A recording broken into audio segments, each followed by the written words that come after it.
12-13 سال کا تھا، پڑھائی اچھی جا رہی تھی، گھر کے حالات بہت خراب تھے، والدین کے مالی حالات کی وجہ سے جھگڑے ہوتے رہتے تھے۔ اسکول کی فیس نہ گئی تو ماسٹر صاحب نے کھڑا کر کے بہت باتیں سنائیں۔ سمر رو رہا تھا، اس نے اٹل فیصلہ کر لیا کہ وہ صرف پیسہ کمائے گا اور کچھ نہیں۔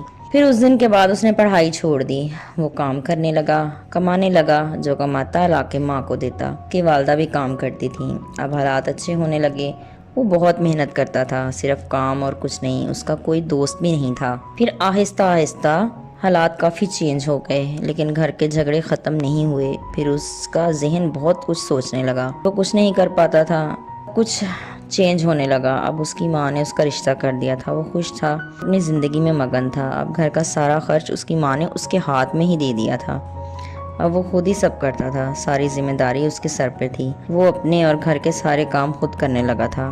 اس نے گاڑی خرید لی جس کی قسطیں وہ خود دیتا تھا، وہ ذمہ دار انسان بن چکا تھا، وہ باپ ہونے کے سارے فرائض نبھا رہا تھا۔ اس کی ماں نے صرف اپنی 2 بیٹیوں کی ذمہ داری لی تھی، ان کی ہر ضرورت کا وہ خیال رکھتی تھی۔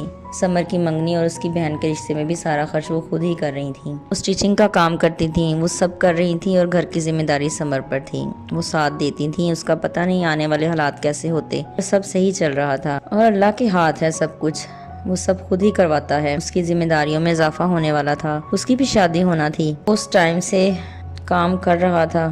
اب وہ 20 سال کا ہو گیا ہے، مگر ایک بڑے انسان کی طرح گھر چلا رہا ہے، سب کا خیال رکھتا ہے، لیکن اس نے بھی بول دیا ہے کہ اب کب تک؟ دن میرے صبر کا پیمانہ بھی لبریز ہو جائے گا۔ اس کی ماں سوچ رہی تھی، میری تو زندگی کا ایک حصہ گزر گیا اور میرے صبر کا پیمانہ ابھی تک لبریز نہیں ہوا، یہ کیسا صبر ہے؟ جیتے رہیے، خوش رہیے، ملتے ہیں اگلی کہانی کے ساتھ۔